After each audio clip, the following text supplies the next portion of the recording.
Selanjutnya mungkin Pak, gambaran sedikit sih Pak, kalau industri properti di Bogor terutama gitu, untuk kedepannya seperti apa sih Pak potensinya? Kalau saya lihat kan, kalau Jabodetabek ya, Ya. kalau kita bicara air yang bagus, udara yang bersih, itu nomor satu ya pasti Bogor. Oke. Saya yakin kemarin Pak Jokowi tinggal di Bogor, berpengaruh kepada Bogor. Ya.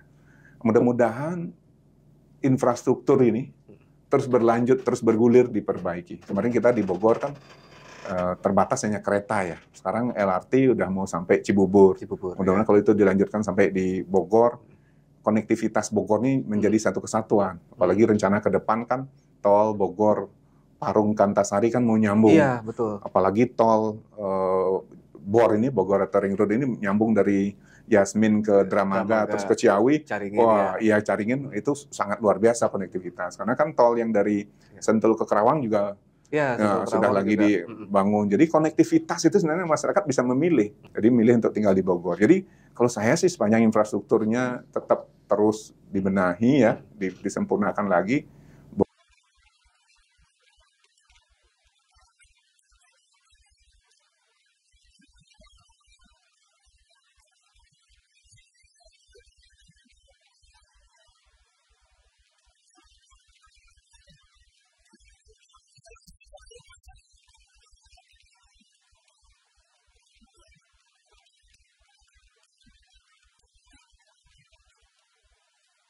Itu untuk di tingkat nasional. Nah, saya pengen tanya nih, kalau di level Bogor, kira-kira ada nggak sih kader kita gitu yang kita bicara di pilkada deh? Iya.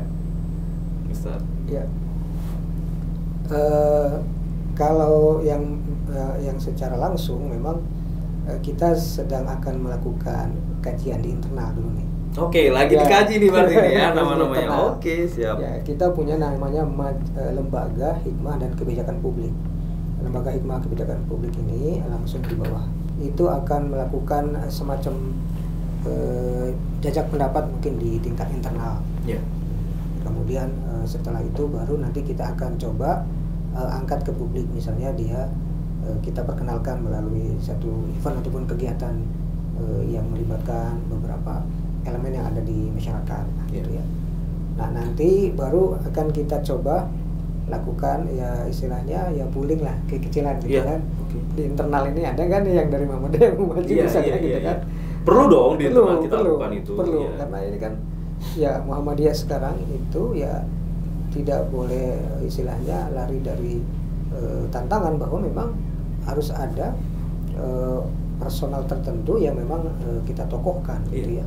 Untuk misalnya dia bicara pada level daerah, katakanlah baik itu dalam konteks kontestasi di legislatif maupun yang kaitan dengan pilkada gitu ya. Nah, ini masih dalam proses. Termasuk yang pileg juga kita uji di internal ya. Iya. Okay. Setidaknya ya kita punya acuannya lah ya. Okay. Atau tadi kembali lagi pada kriteria tadi. Jadi kita lebih kepada tadi kriteria apa yang akan kita inginkan gitu ya untuk mengusung ya, apakah tokoh dari internal maupun dari eksternal di dia. Nah, Ustaz Maizar, kenapa saya tanyakan itu? Karena saya pengen tahu dan banyak masyarakat yang pasti pengen tahu pandangan dari Muhammadiyah. Ya. PR Kota Bogor ini apa? Nah, ya. Ya, ini yang sering kita dapatkan ya berita yang agak prihatinkan lah ya, kita sebagai warga Bogor, warga Kota Bogor yang mana kita ini ya istilahnya tidak jauh dari ibu kota misalnya gitu kan, kota penyangga lah, Istana Bogor bahkan ya.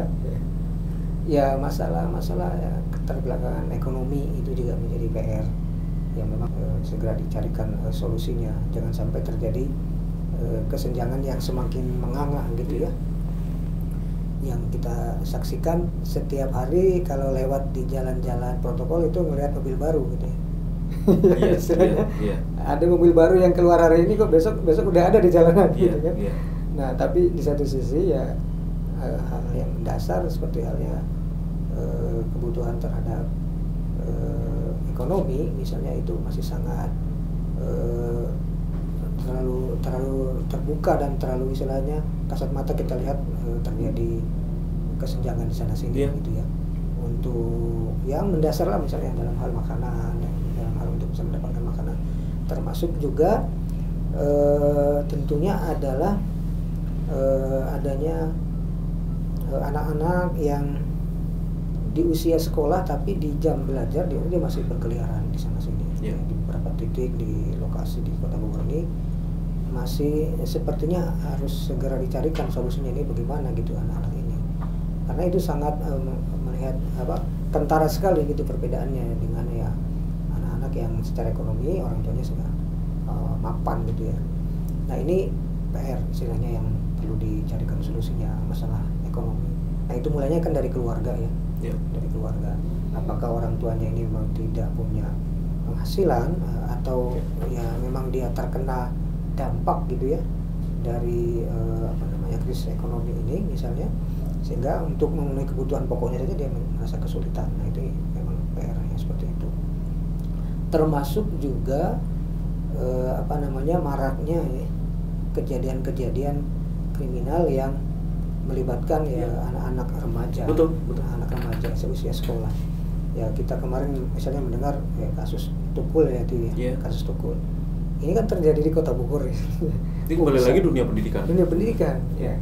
Nah tapi memang kita perlu juga tracking gitu ya masalah yang dihadapi ini. Ternyata sekolah ini juga tidak bisa berdiri sendiri bertanggung jawab terhadap adanya kenakalan ataupun problem remaja. Karena dia sangat berkaitan erat dengan apa yang terjadi di rumahnya dalam ini kehidupan rumah tangga atau keluarga orang tuanya, termasuk juga lingkungan masyarakat. Nah makanya ini tidak bisa hanya pemerintah sendiri dalam hal ini Pemkot yang melakukan penyelesaian ya, tapi melibatkan juga unsur-unsur lain, baik itu organisasi massa Islam seperti Halim Muhammadiyah, termasuk juga tokoh masyarakat, termasuk juga ya warga yang dalam hal ini punya kepedulian gitu ya. Ketika terjadi hal-hal yang sudah di luar batas kewajaran, seperti misalnya ya adanya potensi titik-titik terjadinya tawuran antara pelajar. Nah ini memang harus segera diantisipasi gitu. Karena kalau tidak, ketika ada pembiaran, nah disitulah muncul ada semacam apatisme gitu dari anak-anak ya, ataupun dari kelompok-kelompok yang sering melakukan tawuran ini. Mereka merasa mungkin nggak ada yang peduli dengan mereka, ya akhirnya mereka melakukan apa saja. Ini contoh yang terjadi di Kota Bogor, termasuk baik itu tadi yang kaitan dengan kesenjangan ya ekonomi, untuk kesehatan, masuk kesehatan. Kita baru hanya dua kelurahan yang bebas BAB sembarangan, itu kan juga. Iya, ini contoh lain ya dalam hal kesehatan gitu ya. Iya, dan itu kemudian kan menghasilkan dampaknya eksesnya adalah stunting kayak gitu kan. Ustadz Maisar, kita sudah lumayan lama ya, sudah panjang ya. Terakhir deh Ustadz Maisar, saya minta terakhir pandangan dari Muhammadiyah. Kota Bogor butuh pemimpin yang seperti apa dan kriteria pemimpin yang seperti apa? Mangga. Iya. Kota Bogor ini istilahnya kota yang jadi sorotan gitu ya. Selain karena memang aspek sejarahnya maupun juga karena ya keberagamannya, sehingga diperlukan pemimpin yang satu ya dia menjadi perekat,